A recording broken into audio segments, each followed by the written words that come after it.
Salute a tutti! Uno dei maggiori fiumi dell'Ogliastra è il Rio Partu, che nasce in territorio di Gairo come Bacugneto e cambia nome in Pelau quando giunge nella vallata di Cardedo. Nei pressi della foce il soccorso incontra una frattura rocciosa tra la spiaggia di Musedo a sud e quella di Foddini a nord. Una falesia di lava vulcanica spezza in due il litorale e si infila per alcuni metri nell'acqua, creando un molo frangiflutti naturale contro i venti di scirocco. L'amministrazione di Cardedo ha realizzato sul suo dorso un camminamento a bella vista. Le ultime anse del Rio, prima di giungere al mare, formano ancora oggi una serie di laghetti che in antichità costituivano uno stagno ben più ampio e organizzato. La regolazione delle acque in prossimità della foce soleva raggiungere due importanti obiettivi. Il primo, quello di attirare i pesci nelle acque salmastre ricche di nutrimento. Il secondo, quello di creare un porto sicuro per le imbarcazioni leggere. Nel nostro caso, inoltre, l'adattamento a molo di ormeggio della falesia poteva consentire l'attracco di navi di una certa stazza.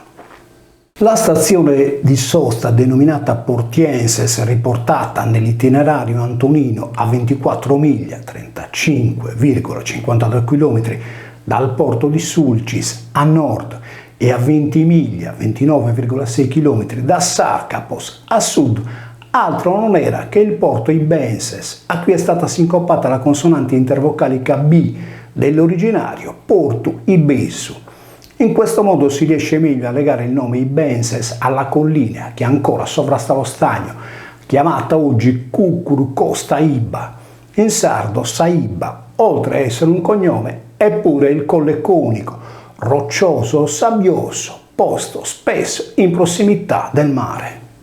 A Cardedo, comune di recente fondazione costituito dagli abitanti di Gairo Vecchio scampati alla distruzione del paese nel disastroso nubifragio del 1951, sul promontorio di Cucuru Costa Iba è stato costruito un osservatorio astronomico, probabilmente nel luogo dove in antichità era situata la città alta o sacra. Alle pendici del monte è presente la chiesetta di Nostra Signora di Buoncammino, edificata tra l'VIII e l'XI secolo, che come quelle di Vignola e di Lungoni segna l'antica strada orientale sarda. Il villaggio in cui nel Medioevo è stata edificata la chiesa di Buoncammino si affaccia sulla piana dove un tempo era situato lo stagno. Da questa collina si domina da un lato la valle di Cardedo e i monti di Gairo con il suo centro, dall'altro la costa di Barissardo, dove oggi svetta la sua torre aragonese. L'osservatorio astronomico è abbandonato, così come in disuso sono le cumbesias che affiancano la chiesetta. L'amministrazione di Cardedo dovrebbe valorizzare questi luoghi, se non altro per mantenere il decoro paesaggistico. Nei pressi della chiesa di Buoncammino, nel Settecento, è stato rinvenuto un cipo che segnava il confine tra i popoli alticenses e rubrenses. Confinanti sono ugualmente le due comunità citate nella geografia da Claudio Tolomeo, i Rubrensioi e i Celtinoi. I Rubrenses prendono il nome dal rubrus, il colore rosso delle rocce porfiriche che dipingono il litorale ogliastrino. Gli alticenses probabilmente sono i popoli che rappresentavano l'altura. Ancora oggi, per indicare genericamente i paesi di montagna, si usa l'epiteto di Bida de Subra. In Ogliastra Subra è detto Sussu, per questo troviamo Bida e Susu nel pendio poco sopra Tertenia, dove è situata la chiesa di Santa Sofia. L'anonimo Ravennate, nell'indicare le località sulla costa orientale partendo da sud verso nord, cita Sarapis e Carzanicca, prima di Custodia Rubrensis. La città di Sarapis, che potrebbe essere scomposta in Sarra Lapis, si inserisce con il proprio toponimo nella grande vallata o Sarra, chiusa dalle pietre o lapis di confine di Sarrala, luogo e spiaggia nella marina di Tertenia. Sarralisus, dove è situato l'importante pozzo sacro di Sabrecca, confina proprio con Cardedo. Il centro di Carzanicca, scritto con il nesso RZ, sembra proprio un nome sardo. Qualcosa di simile si trova nell'ettimo Carzedda, riportato anche con cancetta, che vuol dire sia chiusura o cancelletto in legno di un serrato, sia canna, specie quella per spillare il vino. Nel sud Sardegna è presente il cognome Cancedda, nonché diversi toponimi, tra cui quello di Jerz, riferito alla fonte denominata Fontana de Cancedda.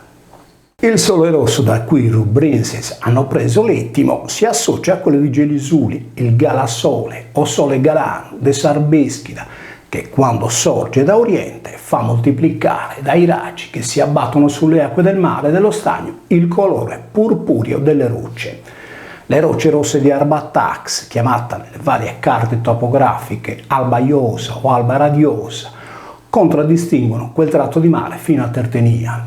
In tale luogo l'anonimo Ravennate dà notizia di una città posta sul remiglio litorale chiamata Custodia Rubriensis.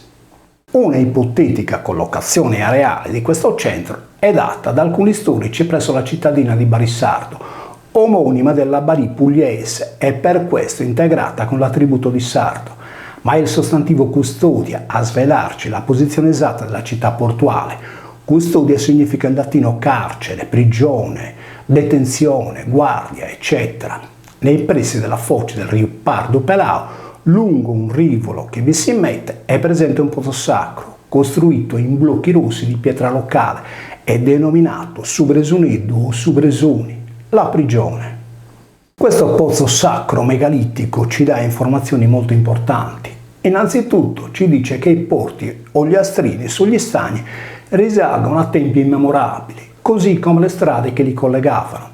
In secondo luogo ci fornisce in questo caso la posizione della città di Custodia Rubrensis, che era la continuazione temporale in situ con altro nome del porto Ibenses.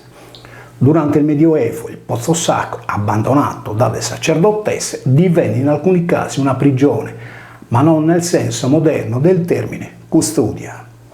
La carcerazione ancora nella Carta di Lugo non era succedanea alla pena, in quanto costituiva solo un momento di transizione tra l'arresto del reo e l'eventuale condanna. Subito dopo la sentenza del giudice, il carcerato veniva rilasciato una volta pagato il danno o essere stato sottoposto alla mutilazione. Nel caso estremo, il colpevole veniva condannato a morte. Pertanto quel pozzo sacro, posto in località Sacugudada, cosiddetta per via della volta a cupola, associò al nome Ibenses quello più cruento di Custodia Rubrensis o Rossa. Gli stagni sono per metà creazione della natura e per metà opera dell'uomo. Il porto Ibenses, senza la dovuta manutenzione e dragaggio, è stato impaludato dalla natura. Nell'opera di bonifica avvenuta dal 1943 al 1953 con il consorzio Pelao Buoncammino, la zona umida dello stagno è stata prosciugata dall'uomo, cancellandone la memoria storica. Anche il pozzo sacro di Subresuni è avvolto dalla vegetazione che lo vuole riportare a sé e trasformarlo in un cumulo di pietre, quale era prima della sua magistrale costruzione. La comunità di Cardedo, gli Ogliastrini e in generale tutti i sardi devono intraprendere l'opera di ricostruzione e conservazione del sito, che per metà non spetta alla natura, ma all'uomo. Quando mi sono recato sul posto per visitare il pozzo sacro, guidato dalla mappa di Google, ho trovato davanti a me un cancello chiuso da un lucchetto con a fianco la scritta proprietà privata. Tali opere appartengono tutte alla comunità dei sardi e non possono essere lasciate in balia del tempo o rinchiuse in terreni privati. Saludos a todos.